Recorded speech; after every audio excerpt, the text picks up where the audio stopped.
요새 가장 핫한 넷플릭스 드라마 수리남. 이 드라마가 마피아 게임처럼 쫄깃하고 긴장되는 이유는 황정민이 연기하는 미친 빌런 전유환 때문인데, 실제로 수리남에서 활동했던 마약왕 조봉행을 모티브로 만들어진 캐릭터라고 한다. 유튜브 댓글로 넷플릭스 수리남이 실화에 바탕했다는데 드라마 내용이 현실과 얼마나 같은지 알아봐달라는 의뢰가 들어와 조봉행을 실제로 만났던 수리남 교민들을 취재했다.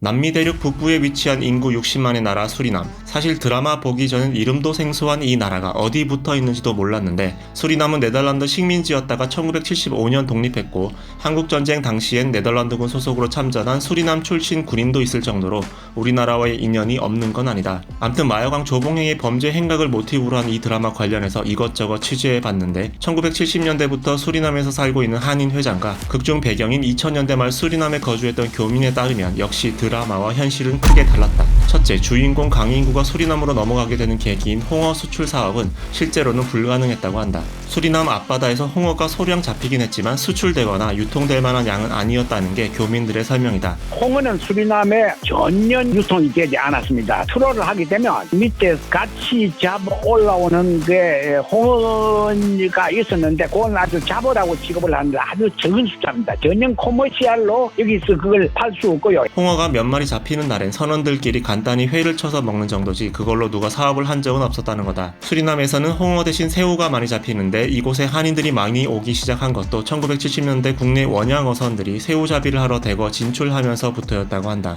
새우를 한참 많이 잡던 1970년대에서 80년대에는 수리남 거주 한인이 1000여 명에 달했다고 하니 매우 큰 사업이었던 거다. 하지만 한국인 인건비가 오르고 사업성이 떨어지면서 축소돼 지금 남아있는 교민은 50에서 60명 정도뿐이라고 한다. 둘째, 핵심 인물인 전유환이 사실은 목사가 아니었다는 것. 극중 전유환은 수리남 한인교회 목사로 할렐루야를 외치며 신도들에게 추앙을 받는데, 이건 어디까지나 픽션이다. 당연히 신도들에게 마약을 먹이고 보디가드처럼 거느리는 일도 없었다는 게 교민들의 설명. 다만 평소에도 자신의 신분을 잘 드러내지 않았고 현지 한인들과의 교류도 별로 없었다고 한다.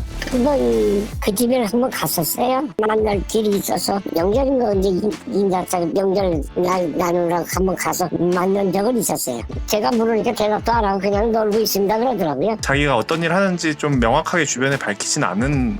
그렇죠. 실제로 조봉행은 한국에서 사기를 치다 수배돼 수리남으로 넘어왔는데, 주로 현지인들과 교류가 잦아 교민들 사이에서는 마약에 관련돼 있다, 냉동기사로 일한다 등등 소문만 무성했다고 한다. 드라마에서는 마치 거대한 궁궐에서 왕처럼 살았던 것처럼 묘사되지만 실제로는 수도 파라마리보 시내의 평범한 1층짜리 집에서 부를 과시하지 않으며 지냈다고 한다. 평범한 사람들이죠. 딱 봤을 때 뭐 좀 부자 같고 티가 나진 않았나 보네요. 전혀. 거친 마약왕 이미지와 다르게 키도 170cm 안팎으로 크지 않고 평범한 인상이었다는 평이다.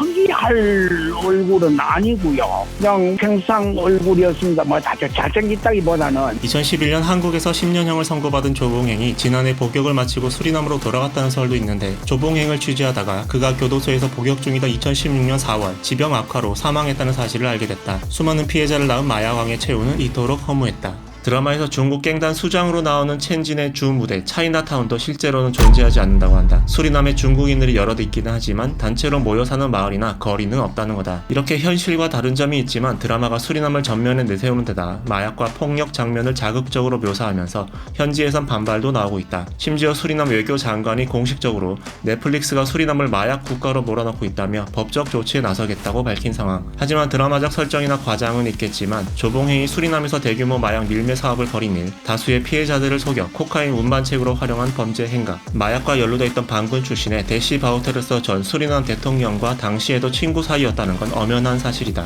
다만 현지 교민들은 수리남에 쏠린 시선이 자칫 혐한 정서로 확산되진 않을까 걱정하고 있다. 교민들을 취재하던 와중에 주 베네수엘라 한국 대사관이 수리남에 거주하는 한인들의 안전을 당부하는 공지까지 올라왔다. 목사 문제라든가 뭐 홍어 문제라든지 폭력이라든지 차이나타운이라든가 제일 거짓말이 많고 픽션이 용역을 많이 하고 있습니다. 혐한이라고 합니다. 한국 사람을 미워하는 문제가 나올까 싶어서. 당신도 취재를 의뢰하고 싶다면 댓글로 의뢰하시라. 지금은 BTS 부산 공연으로 근처 숙소 예약하기가 어렵다던데 바가지 요금과 성수기 요금의 차이는 무엇인지 알아봐달라는 의뢰가 들어와 취재 중이다. 구독하고 알림 설정하면 조만간 취재 결과가 올라올 거다.